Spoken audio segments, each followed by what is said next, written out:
I'm a little nervous too. Goes around, come around. So I just want to get a feel for how many of you use referrals as your primary lead source of generating leads for your business. All right.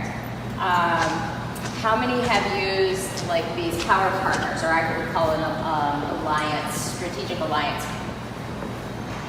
All right. And how do the rest of you generate leads? What's your primary source of generating leads? If it's not through referrals, how else do you generate leads? Social media, Yellow, Facebook. Facebook, okay. Anything else? Personal use. Okay. All right. Anybody use advertising, traditional advertising? Yeah. What's your business do? Real estate. Real estate. Okay. Do you use like billboards or anything like that? I use a lot of advertising within the school districts, or we'll do mailings, farm neighborhoods. Okay. And the thing with social media too is that there is 1,000 different ways just through social media, when you say social media, to generate leads or to connect with prospects. But that's one of the problems. There's a lot of different ways to generate leads, right? And the problem is that when you generate them or you decide upon a tactic, and that's what they are, is lots of different tactics, is that they may not produce the volume of leads or the type of leads or the quality of leads that you want. And then those leads don't always turn into sales. So what I would like to talk about, what I'd like you guys to walk away with, is just a little bit of an insight of how to take control of that process of generating leads and converting those leads into sales. So that's what I want to talk about today. But to jump in and do that, I really want to hone in on the difference between strategy and tactics. So does anybody have kind of a first level definition of what the difference is between strategy and tactics? Yeah. Strategy feels like a long-term plan. Okay. And a tactic is an immediate result. Yeah, that's really close to how I kind of flushed out for saying that. So strategy is really a timeline, a big picture design of lots of tactics kind of lined up with objectives and goals. Whereas a tactic is kind of a one-off, and outside of a strategy, you do it with the objective of trying to accomplish something, but it's more like a shotgun approach, right? You just take that shotgun and you shoot, and you hope you hit something, you hope it's effective. Whereas a rifle is very targeted, and it takes a lot of measurements and calculations into play, and it takes a lot more skill. But when you fire, you use one ammo, and you hit square on if you do it right. And so it's a lot more efficient and effective, and that's what strategy is all about. It's about being effective and efficient and getting more results for less resources. And as entrepreneurs, we have limited resources. We aren't tapped into venture capitalists usually that are just giving us whatever we want as far as budget goes. Oh, well, Stephanie's got deep pockets. And we don't have a lot of time, right? We're wearing 1,000 hats, and we've got 1,000 things to accomplish. So leveraging and building strategy is really important. So that's kind of what I want to talk about, is building that strategy. So one story I like to share is with Clydesdales. We all know what a Clydesdale is because we're from St. Louis, right? So they are very strong farm horses, actually. And they can, each Clydesdale in and of itself can pull 8,000 pounds of weight. But if you pair two Clydesdales up together, and particularly if you train them to work together as a team, they don't pull just 16,000 pounds, 8 times 2. They can actually pull 24,000 pounds of weight. And when you add a third Clydesdale and and then a fourth, and then a fifth, it just exponentially grows. All right, so that's what strategy and that's what leverage does. And that's why it's so important to really step back as entrepreneurs and look at the big picture, because you get more results in the end. But we are conditioned to work really hard, and I think we're DNA driven that way. I mean, we're just go-getters, and we're like, hey, and we're smarter than the average bear, I like to say, because we can figure stuff out. So you jump in without taking that time. So there is a quote. Has anybody ever read the book, The Art of War? So it's written by Sun Tzu. It's spelled T-Z-U, so it's a little tricky to pronounce. I looked it up on the internet to make sure I didn't say it wasn't Tzu or something like that. It's Zoo. But he has a quote that says, strategy without tactics is the slowest route to victory. Tactics without strategy is the noise before defeat. All right? So what that means in the business world is that tactics without strategy is just a whole lot of work, a whole lot of invested resources with without a lot of results, all right? So I have a quote, but it's not near as fancy and sophisticated as Sun Tzu. But tactics without strategy is like putting a square peg in a round hole, right? You might be able to get it in there, but it's gonna take a lot of work. Gonna get some damage along the way to something along, right? It's not gonna be pretty, it's gonna be frustrating and hard. It doesn't have to be, it just takes that strategy to put into play. So, I'm gonna talk about 2 power tips. I'm gonna draw a couple of things out, which is why I love this whole thing, and it wasn't pretty. Plugging this thing across wasn't pretty either. I had a couple people laugh at me when it fell over, but it is what it is. All right, so power tip number 1 is focus. It's the first thing I want to talk to you guys about today. So we spent this evening talking about one way to generate leads, and that's through referrals and even power partnerships, right? My recommendation is to pick 1 or 2 tactics to generate your leads and master those before you move on to adding more. Don't take the shotgun approach and just try lots of different things and see what works. Master those, make them work, or abandon it because it's not working and you flush it out strategically to determine that it's not a good fit and then add on something new. Yes? How do you know when it's not working? Like, what's your threshold for, is it time, is it difficulty, is it return? Like, Well, return on investment is always your criteria to be able to judge, like how much money am I putting in? And ultimately, as you're developing things out, return on investment always becomes the qualifier to say, something could be working, but something else could be working better. And that's when you can't invest in that tactic anymore if you only have limited resources of how many, let's say your lead generation budget's $100 a month, just for simple math. And you've got 2 things, they both are generating results, but the one generates better. Well, where do I want to put my $100 into that? But ultimately, it's about strategy and stepping back and looking at all the variables versus the shotgun approach. Well, I tried this, I tried that, and I went to 3 networking events, and I didn't get any. Because as we get a little bit further into what I have to say, and we tapped on this, I found it so interesting in the first part of what we were doing, it's more about your strategy and your structure on whether or not something works. It's not just the tactic itself, but it's really the strategy. So I have a newsletter that goes out that one of the issues talks about that. It talks about frustration that entrepreneurs express all the time about a tactic that didn't work, but it's not so much often the tactic that didn't work, it's the strategy that wasn't behind it. So hopefully that answers your question. I'm having a little bit of a hard time hearing you. I was saying it's like having 42 social media accounts on every single platform, and Right. who has time?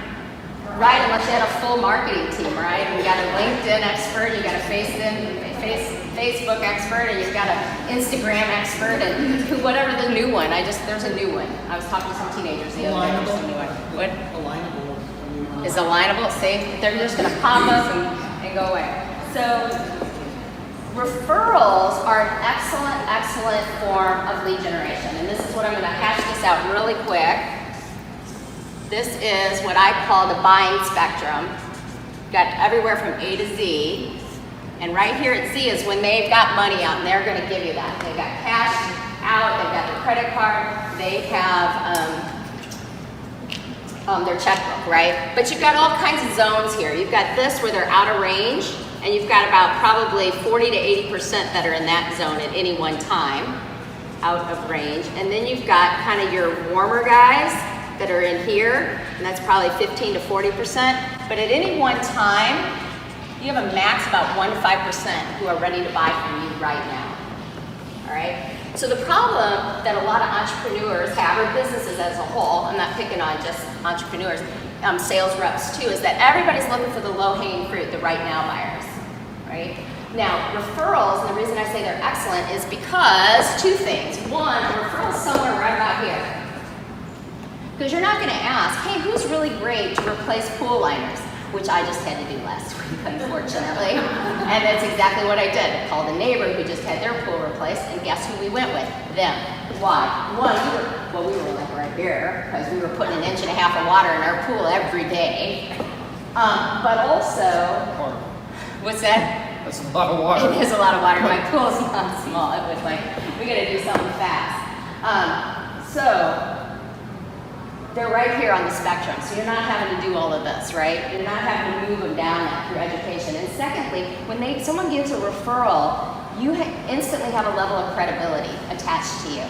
And the risk for that buyer goes down because that person's put you out there. So I will add to that if someone is referring you, be sure that you're earning that referral, both on how you respond to that referred individual, as well as how you deliver on that, so that those referrals come back and that person who gave the referral doesn't have to apologize for it later. So that's super, super important to begin with.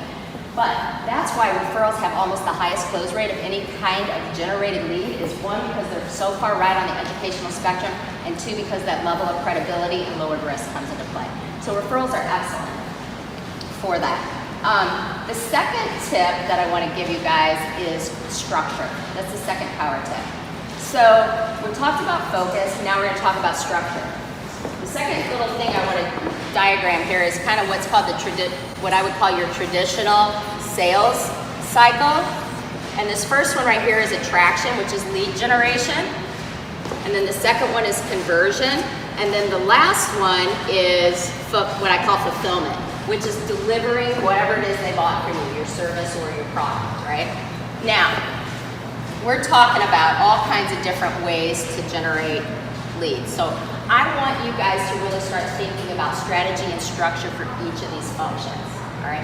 Generating a lead, as you guys all know, is not a sale. It's not here, right? There's a whole lot of something that has to happen right in here for us to get from here to there. So structuring that and defining processes and systems and best practices so that you can duplicate that and ultimately delegate it so that you can scale and grow is so key and important. So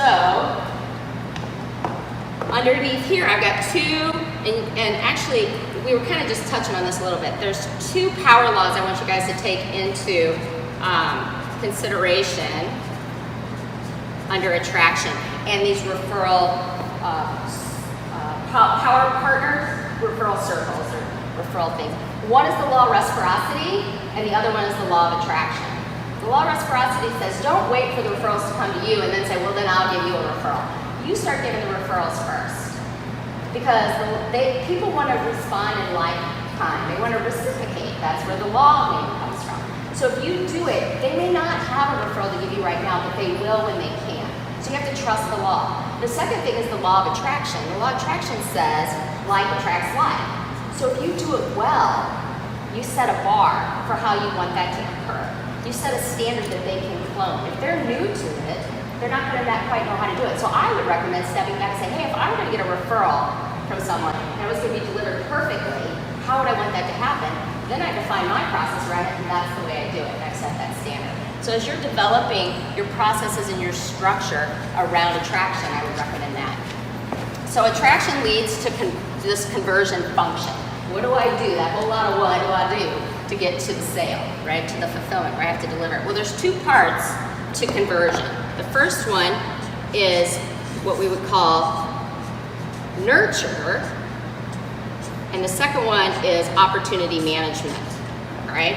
So nurture is really relationship development and education. It's teaching your prospect base why they should buy from you and how to make a good buying decision within your space, because you're the expert there.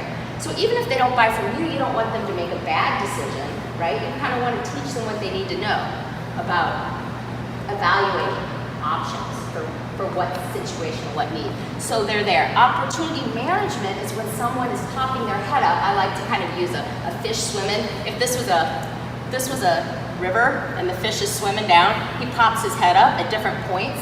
You know where he's at based upon questions that they ask, based upon downloads maybe they do on your website, different things like that. So when they pop their head up and want pricing, they're willing to meet with you, they're asking for a proposal. That's opportunity management. But then they might go away. That sale may not happen. That's all right. Then they go into nurture, and they go back and forth until ultimately they go there. But they never fall out, right? So that's what I call closed loop conversion. All right? So you keep them in there. So as you're developing it out, really opportunity management's first, and then you develop out that nurture piece later. Because you want to do this well in order to convert at least the low-hanging fruit, the guys further right on the spectrum, right? And then fulfillment, ultimately, you want to structure and build that out as well, but that's kind of outside the scope of today. We're just talking about sales and marketing, so I won't spend too much time there. But what a sale basically is a very well-defined, well-executed, and well-managed process. That's what a sale is. So there are a couple of tools that I want to talk about. How am I doing on time? Stuff. 5 minutes. She told me she's going to do the 5 minutes. So. There's a couple of tools that I recommend when you're building out your processes and your systems. They fall in the category of operational and then strategic leadership. And I'm actually going to start with the strategic leadership because those are the ones that get skipped the most, but those are the ones that really define that strategy. And the first one is strategic planning, right? You have to do it regularly, annually at the bare minimum. We do it quarterly inside the Build It to Grow program. In fact, this binder right here, Stephanie's having binder envy right here because she's only got like the first 4 or 15 built out virtually. But this one here is one module in and of itself. It's all strategic planning. It's all the tools and resources to do that. Strategic planning is so important on a professional level for your business, but also your leadership development and also your personal. So you want to plan on all of that. The second strategic leadership tool is peer support. Study after study after study says that if you have peer support, you're going to be 7 times more effective or have better results if you have peers. So as entrepreneurs, we don't have anybody that's keeping us accountable to what we told ourselves we're going to do or what we know we're going to do.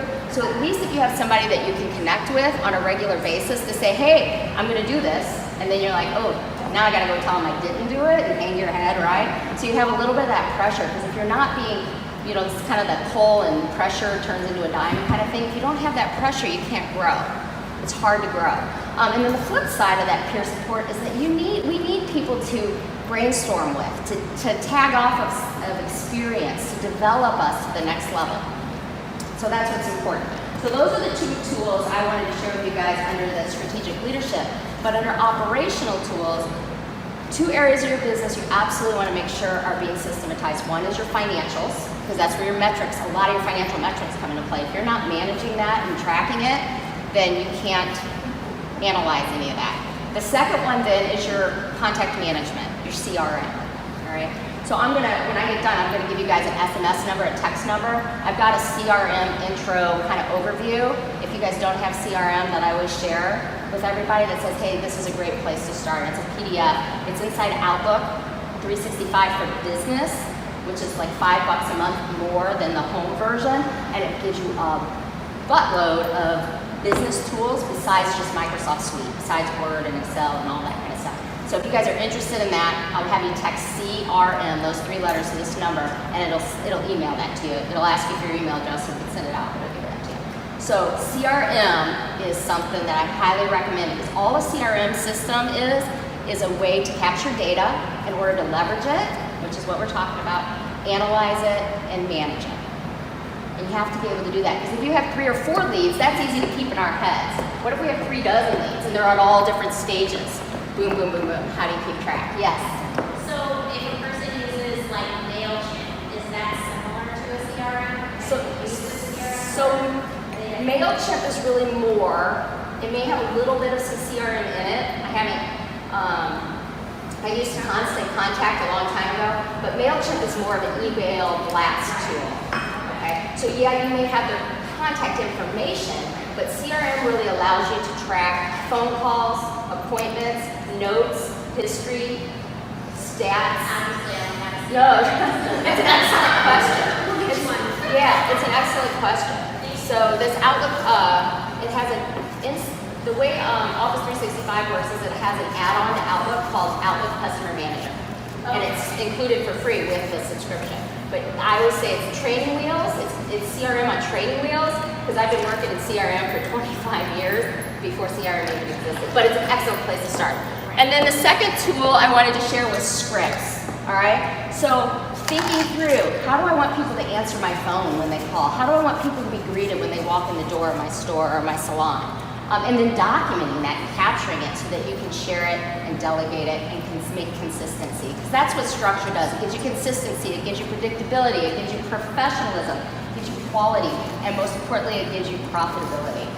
And then the last one under the operational that I wanted to share was templates, which are in some cases a form of scripts probably, but it's a template that will let you maybe put together consistency in your proposals or your bids or even email templates and that sort of thing. So that's kind of my first level swipe at how to structure some of this, but it's super important. So what I'd like you guys to take away is to really build that structure and that strategy into your sales and marketing, into your lead generation and into your conversion functions within your business. Build in some leverage, build in some tools and systems and things to do so that you can leverage, so that you can scale and you can optimize. So let me give you that number, because I got a couple other things that I wanted to share with you guys if you're interested. But that cell number is 314-300-0378. If you text CRM to that, it's going to ask you for your email address if I haven't ever emailed you anything before. But we are also going to launch our next Build It to Grow program. So if you guys are interested in any more information, I'm going to do some promos just for people that are interested. So if you text the word more to that, I'll have you tagged for that. And then the third thing, and I need to tell you about this, is I'm going to give away the first master class for free at the end of the month, which includes the peer support component. So it's a $497 value. So if you guys are interested in being in that, text me what you got the most out of this whole presentation, what resonated the most with you. Just send that to that number, and then I'll put you in on that. So thank you for letting me talk. I appreciate the invitation. If you guys have any questions, just let me know.